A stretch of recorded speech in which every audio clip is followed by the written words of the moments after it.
Utah has become the state that per capita adopts the most children from a different race in the country. Despite it being a controversial issue, transracial adoption has found a stronghold in Utah. Arguably, the importance of families within the Church of Jesus Christ of Latter-day Saints, commonly known as Mormons, has been the driving force behind the adoptions. But in the excitement of those adoptions, some families underestimate the importance of race relations and the challenges that come with them. My name is Irene Maya Ota.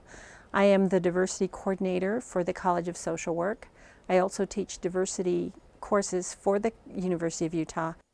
Adoptions for white children are getting harder to come by. And I also feel like there's a sense of duty in adopting transracial babies for white parents. It has a missionary feel to it, right? Saving children and bringing them to the true religion or the right way of life. And I'm sure that they have altruistic reasons as well to give the children a better life. Most of these adoptive parents mean well, they have good intentions. I often hear the phrase, if we love them enough, that will get them through. They'll be fine.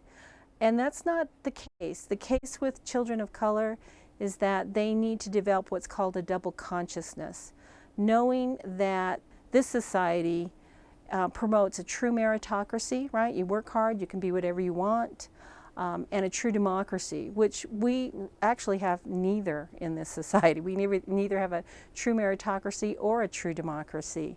A double consciousness would bring to the child an awareness that this is the discourse that surrounds us. This is how society tells you to live your life, but in reality, these children of color are going to face racism, and they need to know how to deal with that. They need to be aware that it's there so that they don't internalize the negative discourse that surrounds us, the stereotypes, the stigmas that surround us, and that they can build a positive self-identity, knowing a history that's not told in our schools, in our society, knowing a positive role modeling that is not reflected in the discourse that surrounds us.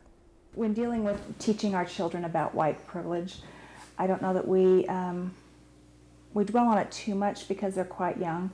They, if anything, at this point in their lives, they feel a little sorry for us because we're not brown like they are. So Asia makes a comment probably once a week. She'll say, "Mom, you're not brown like me, are you?" And I'll say, "No, I'm not." She says, "You're white, aren't you?"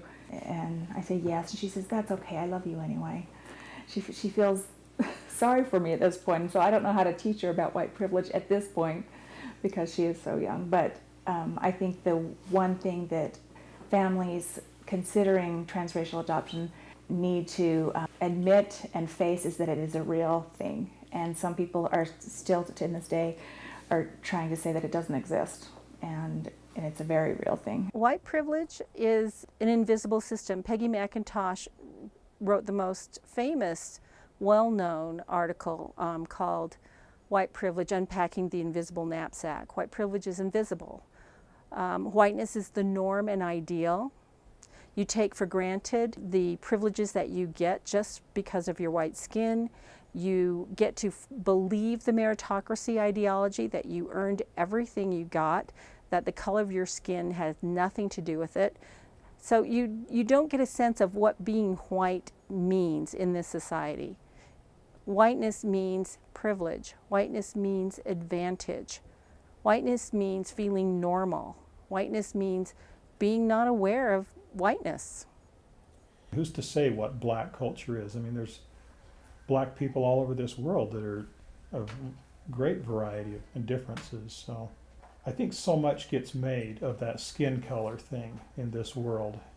It's just unfortunate, and we've seen it when we were in Haiti, and I've seen it in other countries, even though I haven't visited there. I've seen so much gets made of race and class, and I guess if there's anything outside of the gospel of Jesus Christ that we're trying to incorporate into these children, is it's to not see other people in terms of their skin color or their culture, but to see other people on equal terms with themselves, that they're children of God. All of us are, and it doesn't matter what your skin color it is. It doesn't matter what your educational background is. It doesn't matter what your economic situation is.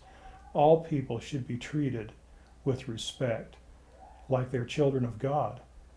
And if there's nothing else that we taught them, if there's nothing else that they gain from coming and living in our family, but other than what I just said, I would consider it a great success that we have done them a great service to raise them that way. It's not a matter of if your child of color is going to face racism, it's a matter of when. If they don't have the black history, if they don't have the black identity, if they don't have the strategies to navigate in a hostile environment, what are they left with? Because they're going to be denied white privilege. They're going to be denied the meritocracy that is just taken for granted for whiteness. So where do you leave these children? You can be unbiased, you can be accepting, you can be loving, but what about, your child doesn't live in a bubble. It's tough.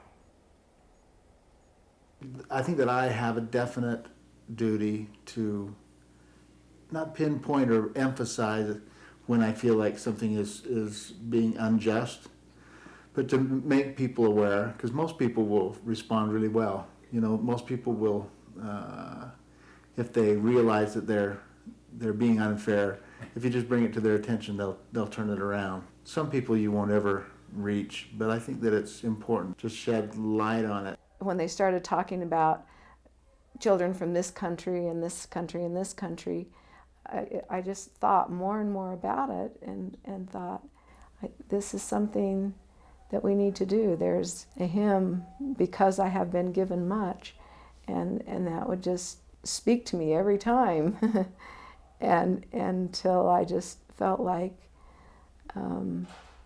this was the thing that we needed to do.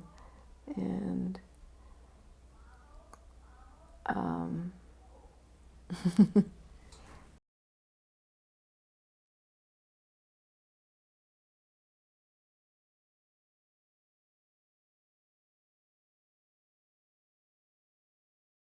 Adoption is a vehicle that can help less fortunate children grow up in a healthy environment through a loving and caring family.